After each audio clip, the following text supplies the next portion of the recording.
It's no secret that within the last few decades, interest in true crime documentaries have increased. But why is this?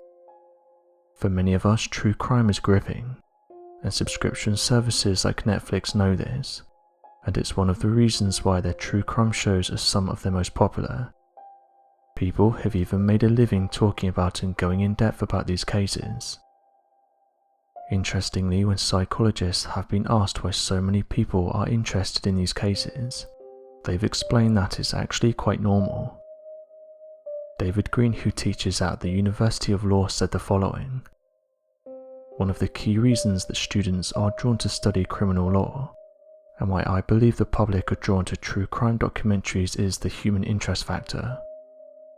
Crime can affect any of us, regardless of age, gender, ethnicity, or social status.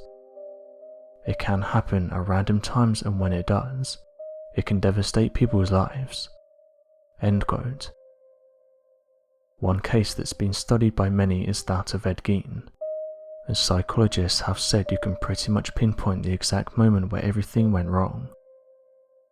For those unaware, Ed Gein was born in 1906 in Plainfield, Wisconsin in the United States. His actions would eventually reach Hollywood, where various movies would loosely be based on what he did. Those who studied the case said there were various red flags that pushed Gein to do what he did. During his early years, he had a rough childhood. His father wasn't really involved with his family and would also drink a lot of alcohol, whereas his mother was the opposite and would be in charge of the family, ensuring that everyone stayed in line. Augusta was not happy in her relationship and knew that she'd made a mistake marrying George, but unable to leave him because of her strict religious beliefs. Augusta began to despise not only her husband but all men.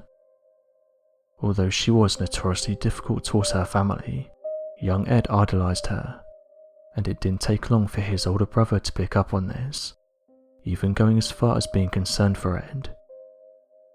In 1944, Henry, Ed's older brother, passed away under mysterious circumstances. A fire had quickly broke out near the family's home. Ed reported this to the police but said his brother was missing and that he couldn't find him. However, Ed led police directly to his older brother. Police noticed that there were bruise marks on Henry's head, but said it's likely this was an accident. It's never been proven, but most crime researchers believe that Ed likely had something to do with his brother's passing, and it could have come down to Henry constantly disagreeing with their mother's thoughts and opinions. Only 1 year later, Ed would lose his mother, and psychologists have said this was the turning point. He'd lost the woman he looked up to. He wasn't very sociable, so in his eyes he'd lost the one thing he cared about the most. He'd grown up idolizing his mother. He never dated and would always look up to her to steer him in the right direction. It's known that spending long periods of time in solitude is bad for someone's health, but when you have someone constantly pushing their beliefs on you, you can start to believe that they're right. It's thought that Ed may have had problems when he was young. He was shy and would often be quiet in large groups. He was also bullied. His possessive mother brought out the worst in him. With his father being a drunk, his brother becoming more distant from the family, and Augusta pushing her beliefs on young Ed, he didn't stand a chance. Some crime researchers have also said that where he didn't date, and due to his mother down-talking females and telling him that they were bad news, there could have been a chance that his relationship with his mother changed, and instead of seeing her as a mother, could have started to develop feelings for her. It's likely that he was attracted to females he would see around his local area, but didn't want to pursue those feelings as he was too scared to face his mother. Years of this meant that the only female figure he could look up to was that of his mother. After she passed away, he had no one. He was alone. He left her room untouched, and after this soon developed an interest in anatomy books. To earn money, he would take odd jobs around the town, although the majority of women didn't want him around, as they said they would feel a little uneasy.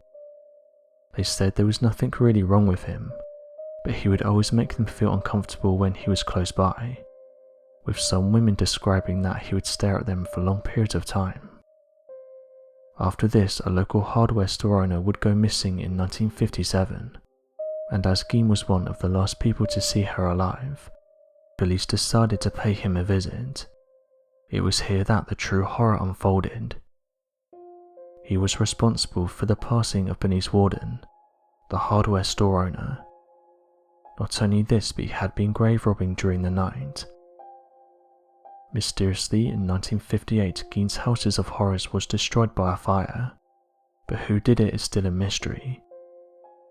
There's some that suggest the local townspeople did it, not wanting to be reminded of the actions Ed Gein carried out.